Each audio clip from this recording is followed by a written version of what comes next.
Disorganized attachment is a style of emotional bonding that typically develops during early childhood as a result of inconsistent or traumatic caregiving.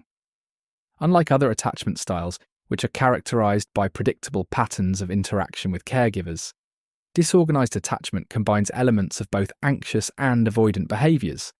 A child with this style may feel both drawn to and fearful of their caregiver, leading to confusion and distress. This often results from caregivers who are unpredictable, neglectful, or frightening, creating a sense of instability in the child's perception of relationships. As these children grow into adults, they may carry the same conflicting feelings into their personal relationships, struggling with trust, intimacy, and emotional regulation. Disorganized attachment is marked by a unique set of characteristics that set it apart from other attachment styles. One key trait is a deep sense of fear or distrust toward close relationships. Individuals with this attachment style often experience internal conflict, wanting emotional closeness, but also fearing abandonment or harm. This creates a push and pull dynamic in their interactions with others. Another common characteristic is difficulty regulating emotions. People with disorganized attachment may have intense emotional reactions to perceived slights or rejections, often without understanding why they feel so strongly. This emotional turbulence can make relationships and even daily interactions challenging. Finally, individuals with disorganized attachment often struggle with self-esteem and identity. They may feel unworthy of love or acceptance, leading them to either withdraw from relationships or overcompensate by becoming overly accommodating to others' needs. This can create cycles of dependency and resentment in their personal and professional lives.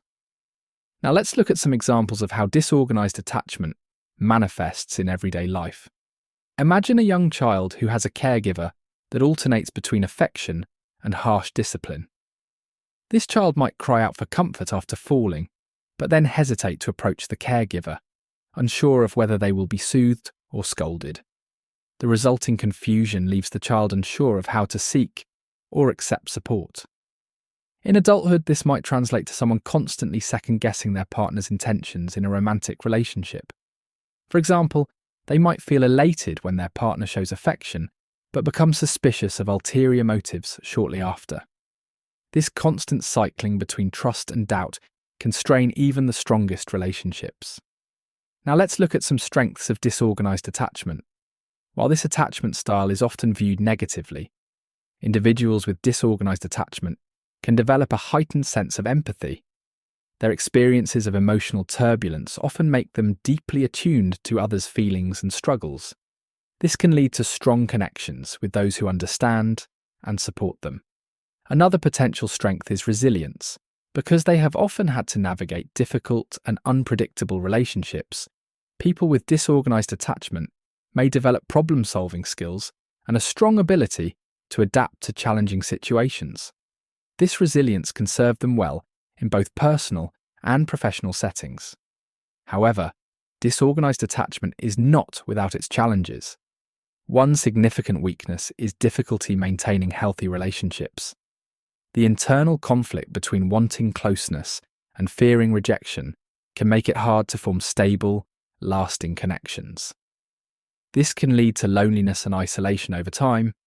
Disorganized attachment stands in sharp contrast to the other main attachment styles: secure, anxious, and avoidant.